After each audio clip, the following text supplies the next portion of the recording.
Okay, तो हम लोग पढ़ने जा रहे हैं मैकेनिकल प्रॉपर्टी ऑफ सॉलिड्स।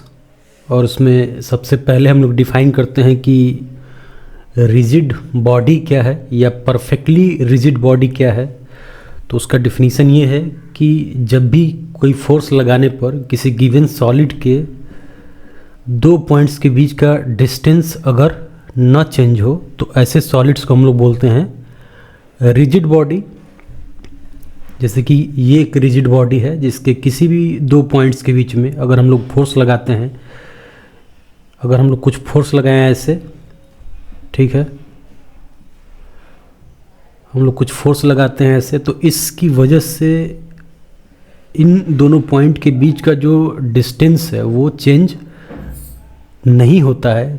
तो ऐसे किसी भी बॉडी को हम लोग बोलते हैं कि वो बॉडी क्या है, रिजिड बॉडी है या परफेक्टली रिजिड है।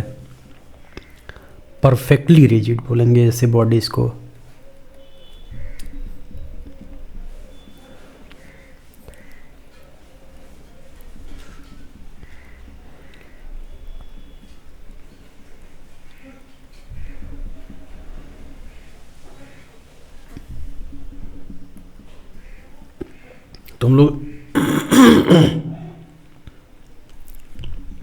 तो हम लोग जान रहे हैं कि ऐसा तो मतलब ऐसा तो नहीं पॉसिबल है कि कोई भी बॉडी परफेक्टली रिजिड बॉडी हो। तो रियलिटी में क्या होता है कि हर एक बॉडी जो होता है उसमें एक, जब भी हम लोग फोर्स लगाते हैं तो ये बोलेंगे कि in reality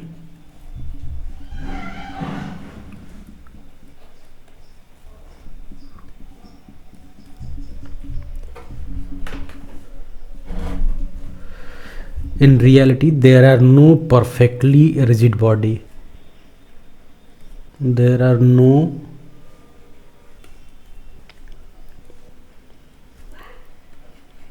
rigid body. Reality में क्या है, there are no perfectly rigid body. मतलब ये है कि जब हम लोग फोर्स लगाएंगे तो उस ऑब्जेक्ट की डायमेंशन चेंज होगी, अप्रिसिएबली चेंज होगी। तो हम लोग बोलते हैं कि when we apply, so in reality when we apply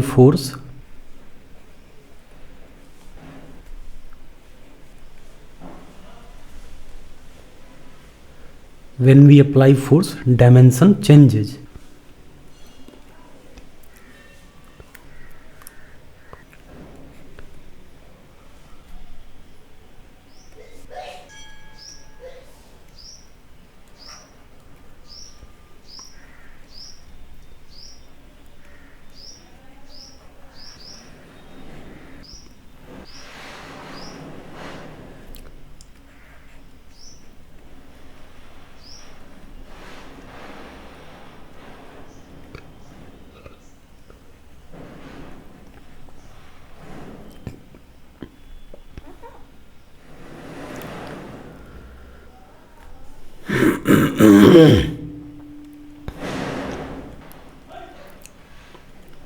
हम लोग ये बोल रहे हैं कि in reality there are no perfectly rigid body, so when we apply, तो जब हम लोग फोर्स लगाते हैं तो कोई भी जो बॉडी होती है वो उसके डायमेंशन में चेंज आता है। और जब डायमेंशन में चेंज आता है तो ऐसा होता है कि when we remove those forces, dimension में चेंज आता है तो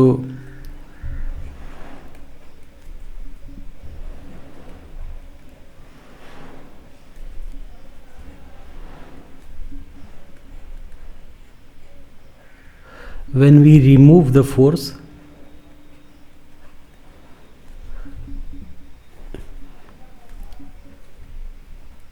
if अगर हमने जब फोर्स को रिमूव किया, if it regains its original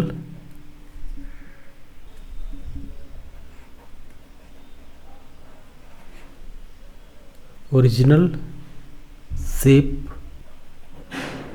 तो हमने क्या बोला कि when we apply force there is a change in dimension. और अगर when we remove the force, जब हम लोग फोर्स हटाते हैं तो इट तो इसका अगर ओरिजिनल शेप रीगेंड हो जाए, शेप इज रीगेंड,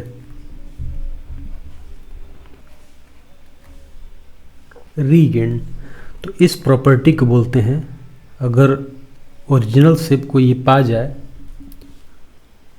तो हमने क्या बोला कि जो सॉलिड्स हैं हम लोग ये बोलते हैं कि रिजिड बॉडी उन बॉडीज़ को बोलते हैं जिन पर अगर हम लोग फोर्स लगाते हैं एक्सटर्नल, तो उसका शेप जो है चेंज न हो, या बोलें कि किसी भी गिवन दो पॉइंट्स के बीच में, उस रिजिड बॉडी में किसी भी दो पॉइंट्स के बीच का डिस्टेंस न बदले, तो वैसे बॉडीज़ को हम लोग बोलेंगे perfectly rigid body.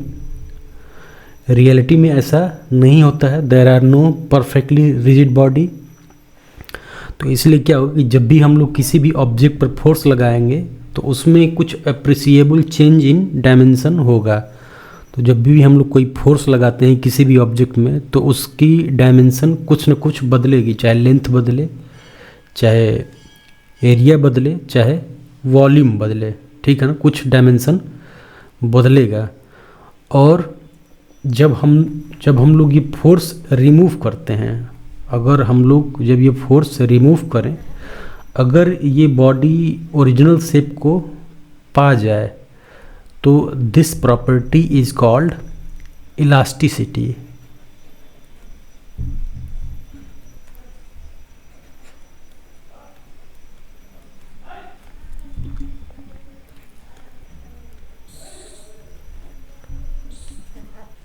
This property is called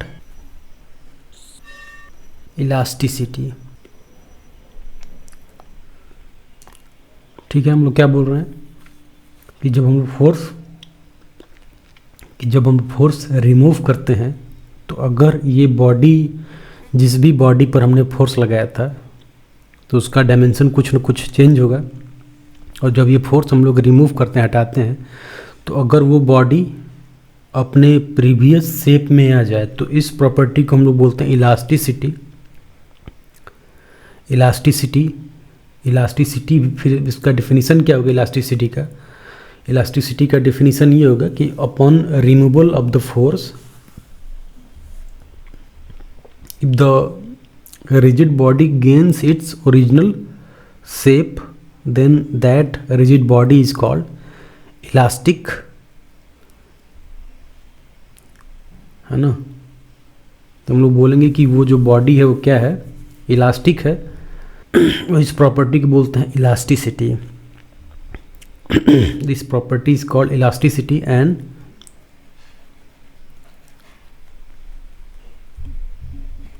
body is material is elastic. ये बोलेंगे कि वो जो मटेरियल इज इलास्टिक, ठीक है। फिर उसमें ऐसे भी हैं कि मतलब ऐसा भी हो सकता है कि हमने क्या बोला कि जब हम लोग फोर्स रिमूव करते हैं तो वो ओरिजिनल शेप को पा जाए, तो ऐसे बॉडीज़ को हम लोग बोलते हैं इलास्टिक बॉडी। इस प्रॉपर्टी को बोलते हैं इलास्टिसिटी। और ऐसे मटेरियल्स जो हैं, इसमें जैसे कि मेटल्स हो गए, मेटल्स इलास्टिसिटी को शो करते हैं, ठीक है। बहुत सारे मेटल्स हैं जो कि इलास्टिसिटी को शो करते हैं। उसके बाद बोलेंगे कि अगर हमने फोर्स हटाया बट द डिफॉर्मेशन, मतलब कि जब हमने फोर्स लगाया था और शेप चेंज हुआ था, इस जो चेंज ऑफ शेप है उसको हम लोग बोलते हैं कि डिफॉर्म हुआ है। तो बोलेंगे कि when we remove the force,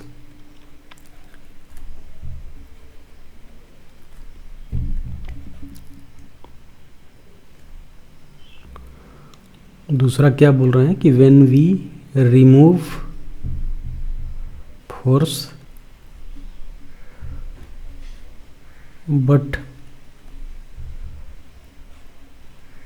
body does not regain its shape.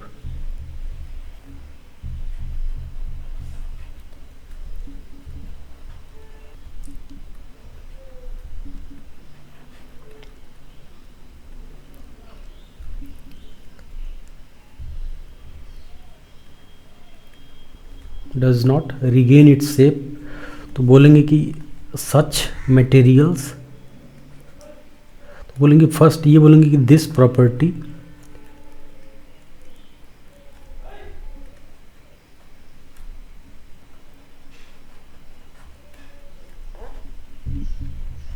is called plasticity.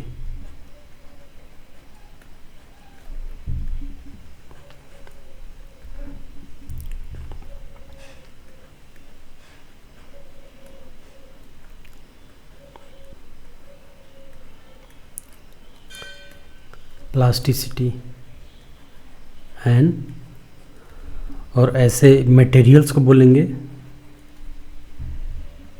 Materials या बॉडीज़ को बोलेंगे ऐसे कि those materials are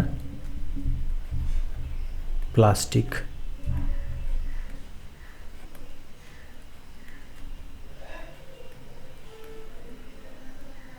plastic example इसका क्या है? एग्जाम्पल इसका है क्ले है। जो क्ले है वो एग्जाम्पल है इसका कि क्ले में जो भी क्ले शेप है, जो भी क्ले का मटेरियल है, उस पर जब हम लोग फोर्स लगाएंगे तो वो जिस भी शेप में जाएगा उसी शेप में रह जाएगा, अगर हम लोग फोर्स हटा देते हैं तो भी। ठीक है, तो हम लोग क्या बोल रहे हैं कि जो भी रिजिड बॉडीज़ हैं या जो भी सॉलिड बॉडीज़ हैं, रिजिड बॉडी नहीं बल्कि सॉलिड बॉडी, सॉलिड बॉडी को हम लोग बोलते हैं कि थियोरेटिकली हम लोग ये बोलते हैं कि सॉलिड बॉडी जो है वो परफेक्टली रिजिड बॉडी होगा, जबकि फोर्स लगाने पर क्या हो कि उस ऑब्जेक्ट के किसी भी दो पॉइंट्स के बीच का अगर डिस्टेंस ना बदले तो वो बॉडी जो है उसको बोलेंगे कि वो परफेक्टली रिजिड बॉडी है। और रियलिटी में ऐसा नहीं होता है, सारे के सारे जो बॉडीज़ हैं वो रिजिड बॉडी नहीं है कोई भी, मतलब ये थ्योरेटिकल एजम्पशन है, ये थ्योरेटिकल डिफिनीशन है रिजिड बॉडी का। तो प्रैक्टिकल में ऐसा नहीं होता है, प्रैक्टिकल में सारे के सारे जो बॉडीज़ हैं वो क्या हैं, रिजिड नहीं है। तो रिजिड बॉडी जो नहीं है बल्कि उसमें क्या है कि जब हम लोग फोर्स लगाते हैं तो हम लोग ये देखते हैं कि देयर इज अप्रिसिएबल चेंज, और उस अप्रिसिएबल चेंज को, चेंज ऑफ जो डायमेंशन है, इसको हम लोग बोलते हैं कि डिफॉर्मेशन होता है जब हम लोग फोर्स लगाते हैं। जब हम लोग किसी भी बॉडी पर फोर्स लगाते हैं तो उसका शेप जो होता है वो क्या होता है, बदल जाता है, डिफॉर्म हो जाता है वो। तो दो चीज़ें हो सकती हैं कि जब हम लोग फोर्स हटाएं तो वो अपने शेप को रीगेन कर ले, अपने अगर शेप को रीगेन कर लेता है तो इस शेप के रीगेन को हम लोग बोलते हैं कि ये इलास्टिसिटी है, इस प्रॉपर्टी को हम लोग बोलते हैं इलास्टिसिटी। जब मतलब कि फोर्स हटाते हैं किसी भी रिजिड बॉडी से और अपने वो शेप को अगर दोबारा से पा जाए तो इस प्रॉपर्टी को हम लोग बोलते हैं इलास्टिसिटी। और जो मटेरियल है या जो बॉडी है उसको हम लोग क्या बोलेंगे कि वो जो बॉडी है इलास्टिक बॉडी है। ठीक है, और इसके एग्जांपल्स मेटल्स हैं। एग्जांपल मेटल पर हम लोग जब फोर्स लगाते हैं तो उनका शेप बदल जाता है, और जब हम लोग फोर्स हटाते हैं तो वो फिर से पूरा अपने शेप को पा जाते हैं।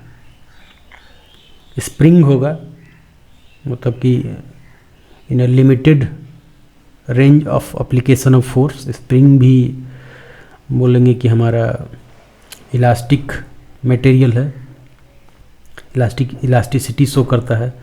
फिर दूसरा ये कि हम लोग अगर जब फोर्स रिमूव करें लेकिन जो बॉडी है वो अपने प्रारंभिक शेप को न पाए या जो डिफॉर्मेशन है वो चेंज न हो, जो डिफॉर्मेशन है वो क्या है, परमानेंट हो, तो इस प्रॉपर्टी को हम लोग बोलते हैं प्लास्टिसिटी। और ऐसे मटेरियल्स को हम लोग बोलते हैं कि वो क्या है, प्लास्टिक मटेरियल्स हैं। और इसका एक बढ़िया एग्जांपल है क्ले है। जब भी हम लोग क्ले में फोर्स लगा के उसको जिस शेप में रखेंगे क्ले को, वो उसी शेप में रहता है। वो फोर्स हटाने के बावजूद भी वो फिर से अपने प्रारंभिक शेप में नहीं जाता है, ठीक है। तो इसलिए क्ले जो है वो क्या है, परफेक्टली प्लास्टिक मटेरियल है,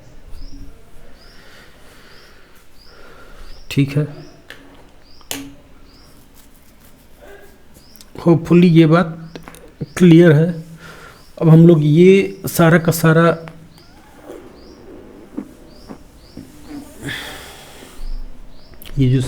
जो फेनामेना है, जो इलास्टिसिटी का जो फेनामेना है, इसको हम लोग कैसे समझते हैं। तो हम लोग ये कहते हैं कि जो सॉलिड्स हैं, सॉलिड्स जो हैं वो क्या है, मटेरियल या एटम से मिलके बने हुए हैं। सारे के सारे जो सॉलिड्स हैं वो एटम से मिलके बने, क्लोजली स्पेस्ड हैं वो एक दूसरे से, मतलब कि एक दूसरे के काफ़ी पास हैं। तो हम लोग इस फेनोमेना को, इलास्टिसिटी को समझने के लिए ये कहते हैं कि जो मेटल्स हैं या जो इलास्टिक मटेरियल्स हैं वो क्या हैं, वो उनके जो एटम्स हैं एक दूसरे से कनेक्टेड हैं बाई इंटर एटॉमिक फोर्सेज। तो सॉलिड्स इसलिए सॉलिड हैं क्योंकि उनके बीच में जो इंटर एटॉमिक फोर्स है वो काफ़ी स्ट्रांग है।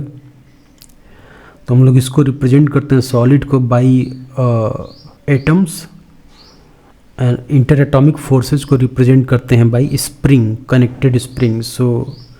तो जो भी मटेरियल हो गया उसको हम लोग दिखा सकते हैं बाई पॉइंट मासेज, और वो सारे के सारे जो पॉइंट मासेज हैं कनेक्टेड हैं बाई स्प्रिंग्स।